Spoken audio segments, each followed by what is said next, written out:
Hi everyone, it's Alexandra Stapleton Smith from the Hedgehog Hollow and welcome to Scrapbook.com.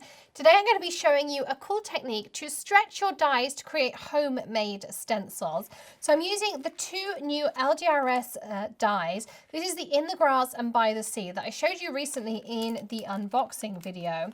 And I'm going to be showing you how you can use your dies to create homemade stencils because yes, we all love to buy every stencil that's out there. And yes, we all love to buy every die. But how about being able to stretch those dies that maybe we already have or that we just bought from a new release and being able to use them in a different way? So I'm going to grab these out just like this.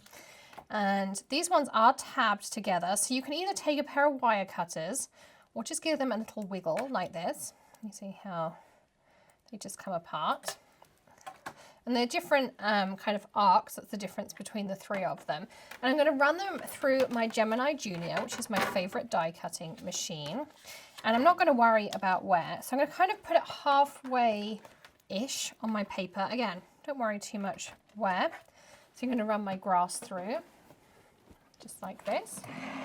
Now the Gemini Junior is fully automatic, so there's no hand crank. I don't have to press a button. It will sense my cutting pads and it just feeds it through, like that.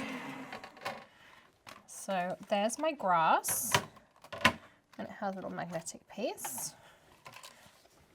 And I'm going to do the same with my sea. Again, roughly halfway through the middle, and I'll show you the reason for doing it halfway through the middle in a moment. It's going to go like this.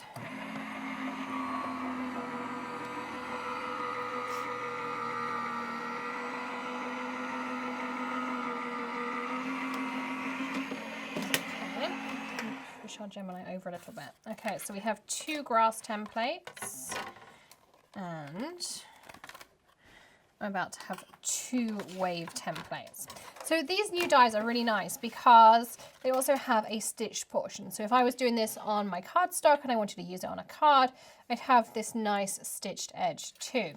But we're not going to be doing that today. We're going to be creating a fun seascape. And again, if I was doing this on a card, I would have a couple of different shades of blue out. But I'm just going to be using some salty ocean for this. So I'm going to load up my Nuvo blending tool, and I'm going to start on the edge of my glass mat. And now I'm just going to blend like this. So you can see, okay, that wasn't the best blending I've ever done.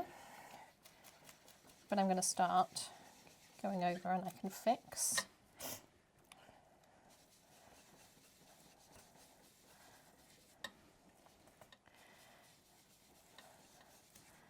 And of course, as I build up the layers, I'm not going to see where I've done a pretty terrible job of blending. And Distress Oxide is more forgiving than others. You can see how I'm starting to build up that nice edge. But because I have done both sides of this, I can get a slightly different effect. And I might want to move over here a little bit and get some different effects. So I can load up my tool. Oops. I'm going to hold this down. A little bit of temporary tape sometimes is useful too, repositionable tape. So you can see there, I'm going to get a slightly different effect. And on this side, I might want to have my wave going down here. So I can mask it off like that. So you can see how that starts to come together. And then I could fill in the middle just with some light ink blending. So by having both sides of my piece, I can get really different effects. So that's why I cut it down the middle, so I'd have the mask of both pieces. And then here, if I want to, oops, I want to grab this piece. I want to add a little bit of a fake line in. You can see how I can add that little bit of shading. And I can fade out some of my ink on my glass mat too. You see how I'm adding in little bits of texture. Really, really easy.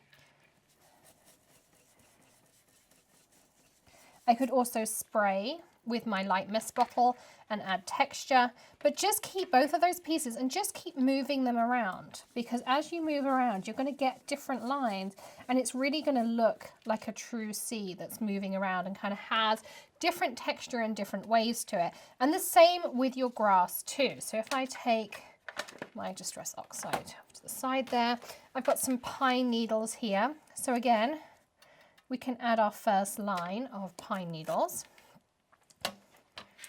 This is the great thing. Work on an easy clean mat or one of the Tim Holtz glass mats as I'm working on here. Links to everything I'm using, I'm going to put in the video description for you too. And I'm working on one of the Scrapbook.com Neenah Solar White card fronts here. And I'm just going to start off with adding some lines in. And so I'm just kind of creating that first line. So you can see I've just got the edge of that. And now I'm going to take my pine needles. And if I was doing this on a card, I'd have a couple of different shades of green that I'd work with. I wouldn't just work with one shade. But now I've added a little bit of different, a little bit of different depth. And then I'd go in and add a bit more. So I've added that. Sometimes I might take a little bit of this too. Take my other half.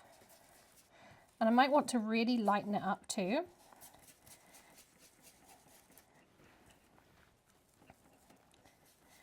Blend in the edge of my cardstock.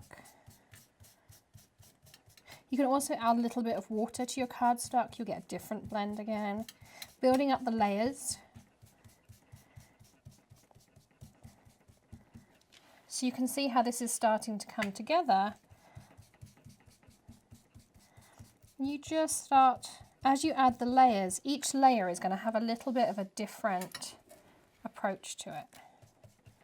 So if I now add more green.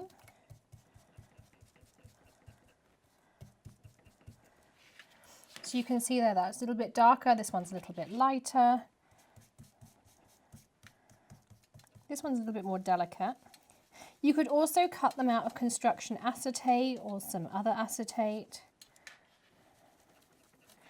You can also, if I had some kitchen towel, I could show you another fun technique that you can do, because what you can do is you can take something like your, as if by magic it appears, you can take your kitchen towel and your light mist bottle and you can just add a little bit of mist over the top around your stencil and then pat, and then you can see how I can lift, and instead I've lifted around my stencil.